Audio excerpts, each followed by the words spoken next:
Now, imagine being an American citizen who think that you have rights and who thinks that you're going to be treated fairly and that your vote is going to count. And to think that your government really would never do something like come up with some information, some false information, or possibly try to entrap you solely because they want to win an election and make sure that you or anybody who thinks like you would never vote against them again. Imagine that. Would you feel like you lived in a stable, moralistic, fair, and equal country? Probably not. Well, you don't have to imagine how it would feel. All we need to do now is listen to Mark Levin reveal the latest video clips from J6. Before we get into this video, make sure you hit like, share my videos, subscribe if you haven't subscribed already. Also, make sure that your notifications are on and they're set to all. Now, let's get into this. But first, quick commercial break. Now, with all that's happening in the world right now, it's no wonder that you're worried. So am I. Let's be real. Nobody knows what's going to happen. And that is why you need the certainty of gold and silver in your investments. Precious metals will keep you safe from inflation and financial turmoil. And this month, for any qualifying IRA, you'll get an incredible 3-ounce silver American Virtue coin completely free as a thank you. Now you know what to do. Call 877-646-5347 now to find out more, or you can just visit noblegoldinvestments.com. Now, let's get back to this video. You know, it's too bad we don't have honest reporting about January 6th, what took place January 6th, the so-called insurrection, which was not an insurrection. Let me ask you a question.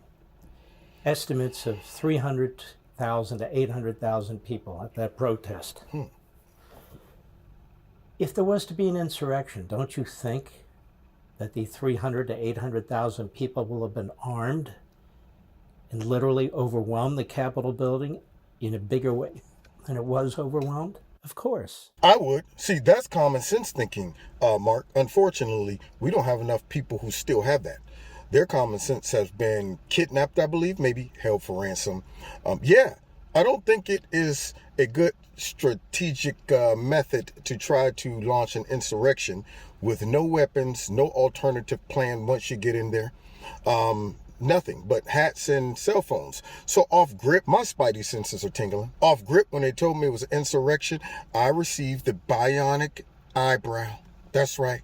My eyebrow went up like, no. I don't know about this one, but that's just me. So now we got to see this video. So for all of those who don't have that built-in discernment to say something don't seem right about this, well, now you're about to see. Didn't go there for an insurrection. They didn't go there for a riot. Everybody knows this, but it doesn't matter. The narrative's out there because it's to attack Trump and his people. Oh. We finally have one federal district judge who's acknowledged that you're charging somebody with felonies who was waved into the Capitol building.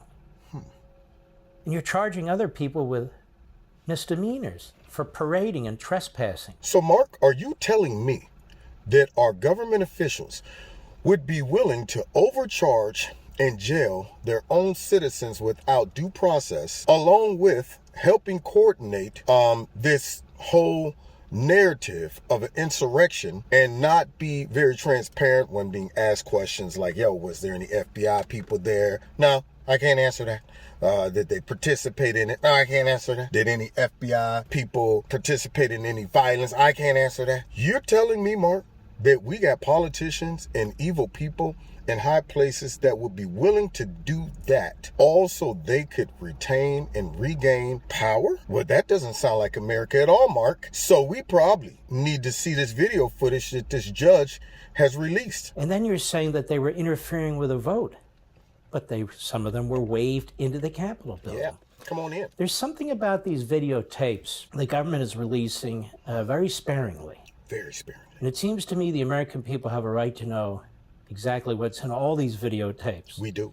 So we can pass judgment on these prosecutions and these judges and what's taking place. But one did get out. Uh-oh.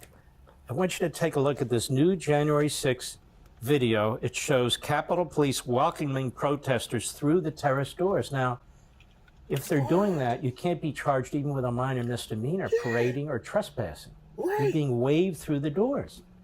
And these people are getting caught up in these prosecutions. That ain't right. Go. The following footage was obtained from the United States Department of Justice. It contains surveillance video of the Upper West Terrace doors of the United States Capitol on January 6, 2021. So here we go, guys.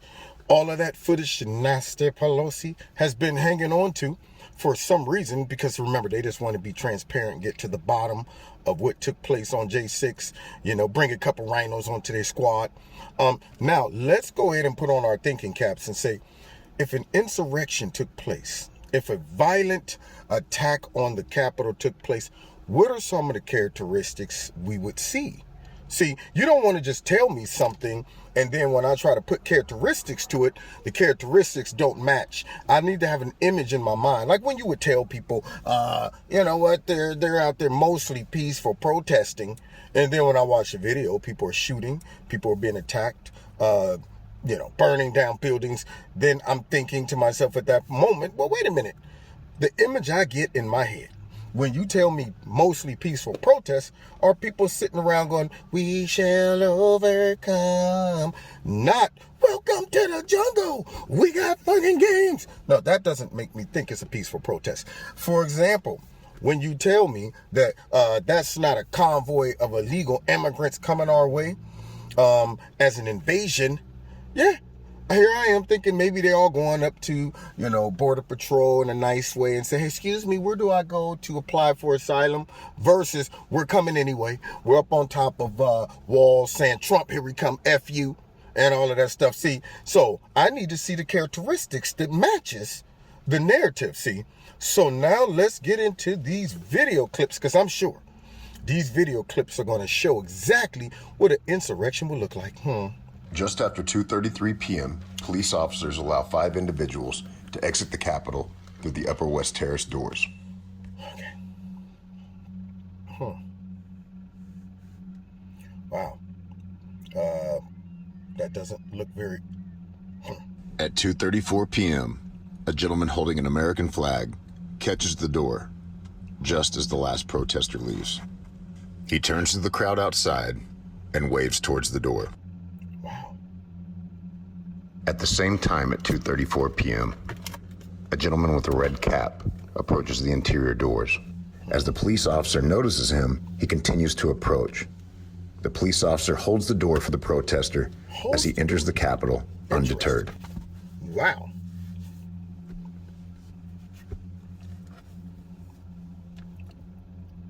Now, guys, I'm starting to smell a rat right there. I'm getting a little suspicious. Why are these police officers who's supposed to be stopping the insurrection holding the doors for these people? Why are all those people looking very young, like they might be a part of some young radical group, perhaps maybe? Joe Biden said it's just it's a myth. It's not real. But Antifa, it looks like these guys will probably be a part of Antifa. But let's continue. Here we go. At 2:35 p.m., a large group enters the interior of the Capitol, police standing at the doors. They're right there, see that? As a steady stream of protesters enter through the Upper West Terrace doors, they can see police officers standing at the interior doors, allowing people to pass. Now, come on, see. I thought these police officers would be standing there, guns drawn, riot gear on, shields, talking about back up, but they're not. They're standing there letting people pass very peacefully. See, these people aren't even showing the body language of an insurrection. They're walking as if they know what their purpose is, and the police are standing there allowing them to go right on in as if they know what their purpose is. They know their responsibilities. Our job is to go in and do whatever whoever quarterbacked this thing told us to do, and the police job is to let us do it.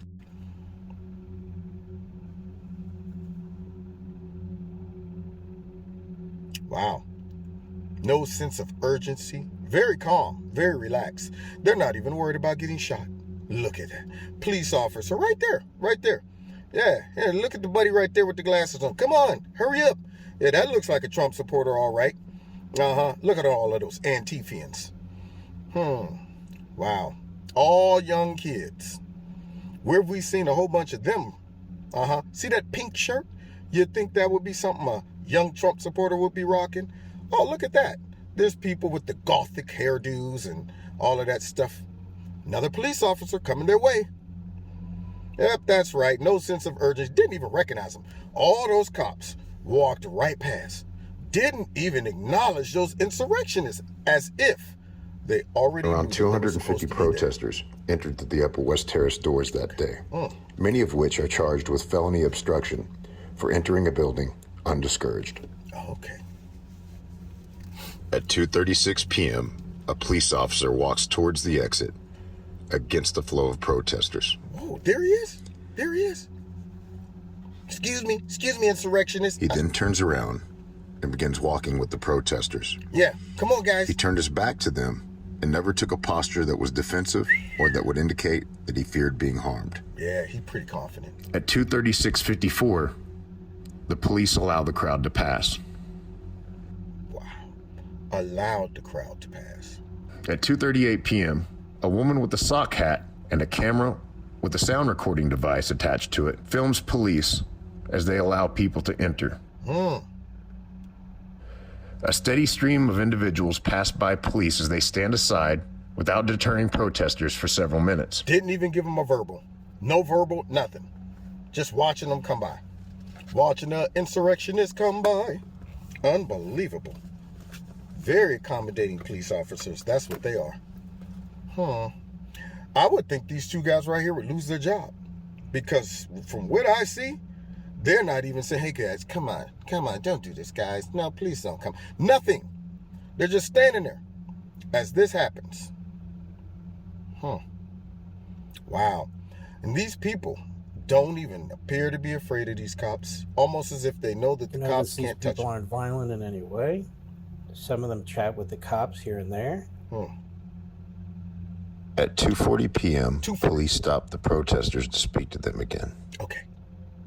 At 2:44 p.m., a police officer in the bottom of the screen can be seen speaking to the officers in front of him and pulling them away, indicating to the crowd that they are allowed to enter. The officers then turn their backs to the crowd, which indicate that they did not possess fear of the protesters. The officers then escort the crowd into the interior of the Capitol. What? No way. Perhaps this is why they won't release all the video. Oh, and this was worse than 9/11, guys. This was the greatest attack on our democracy since World War II. That's right. This is way worse than slavery and Jim Crow and all of that stuff, I guess. Maybe, perhaps, I'm not sure. Kind of looks like they're all working together. That's what it looks like to me. At 2:47 p.m., police wearing yellow gear close the doors. Police presence then increases and no more individuals enter through the Upper West Terrace doors. Okay. A number of those people are being charged with trying to prevent the vote from taking place, from the electoral votes, with parading and trespass, among other things. But this is really appalling, don't you think? And that's why I wanted to show it to you. All the videos should be released. What I just showed you, as best I can tell, has not been shown on CNN or MSNBC, NBC, ABC, CBS. It's not been shown to the American people, except to you and people on the internet, I suppose. And this is the sort of thing that's presented in court. People are being pressed to plead guilty to various offenses because they don't have the money or the time to deal with these trials, or they're in jail and they want to get out. One gentleman just last week or earlier this week had decided to enter into a plea agreement and then withdrew after a federal judge finally ruled that in one case, he said, how can you charge somebody with criminal trespass and parading and trying to prevent a vote when the police are waving the individual in? Yeah, good point. So the judge threw it out. This is the first case in which a federal district judge in Washington, D.C. threw one of those cases out. The first one. The first one. Now, you can see yourself getting caught up in this, right? I mean, I can see myself. Not that I would, but I could see it. If people are marching in, you're 30 people back, and the police don't care, and the doors are open, or they're waving you in, and maybe you want to see what's going on. Now you're going to be charged with crimes? I'm not talking about people violently attacking the cops, or breaking windows, or breaking through the doors. We know that's a different group. I'm talking about this group, and I'm talking about the vast majority of people. So this is something that, unfortunately, justice does not seem like it's going to prevail. And there you have it. Some newly released footage from that insurrection that took place on J6. And as Mark was just saying, people observe their surroundings. We have a built-in mechanism within us to interpret things that might be dangerous or threatening to us, suspicious, and things of that nature. Body language counts for a lot. If I'm walking into the Capitol and I see police talking to each other and not even looking at us, I'm concerned. They train police dogs to do just that. Police dogs will stay right on the side of their owner, and when that owner stops, that dog will stop and he'll start looking around for threats, and he's also gauging his owner's body language. If his owner seems like he's concerned and he's wired up and he's on the lookout, then the dog is more anxious and he's looking around. If the owner is chit-chatting and laughing and joking, then the dog is like, okay, everything must be okay. All those cops were just relaxed, cool, come on in, buddy, having conversations with each other, turning your back on them. If these were terrorists, you think those cops would have turned their back on them? If these were insurrectionists that came in with loaded weapons and stuff like that, you think those cops would have waved them in and walked in with them and turned their back on them? No, those guys do not look like Trump supporters. Those cops are not demonstrating the behavior of cops that's there to actually stop an insurrection. In fact, they look like they're there to be an enabler. And if someone comes into that building based off of them waving them in, based off of their body language, based off of receiving no verbal commands, and yet find themselves being charged for a serious crime, and you don't have the money or the power to fight back, you might just go ahead and plead guilty to something you are not guilty of. And it's all being done by politicians, an effort to demonize a group of voters and to go after the man who is the biggest threat to their power, which is Donald Trump. And this, my friends, shows just how corrupt and evil these political leaders are, these politicians, namely the Democrats and these rhinos. This is not a fair and equal country. This is an abuse of power by these people, and then they're trying to cover it up and hide it. And I'm here to expose it. Now, God bless y'all. God bless America. Thanks for checking out my video. We'll see y'all next time in Kevin's Corner. Take care. God bless you. God bless America. Don't forget to hit that like button, share my videos, find me on Facebook, Twitter, Instagram, all those good things. And please check out Extreme Teas, my sponsor. If you like their products, please click on the link below this video. Put Kevin in a promo code. You'll get a 20% discount. If you'd like to donate to Kevin's Corner, feel free. The links are below this video. If you want to be a part of my $2 a month club, also feel free to do that. All it entails is you simply dropping $2 a month into one of those links below the video. Or if you want, you can drop a nice big fat lump sum in there to offset the stuff that we know goes on with big tech. If you haven't subscribed to my channel, please subscribe. Make sure that you are still subscribed. And finally, set your notification button to all, because YouTube is playing games, y'all. Now, God bless you. God bless America. See y'all next time in Kevin's Corner.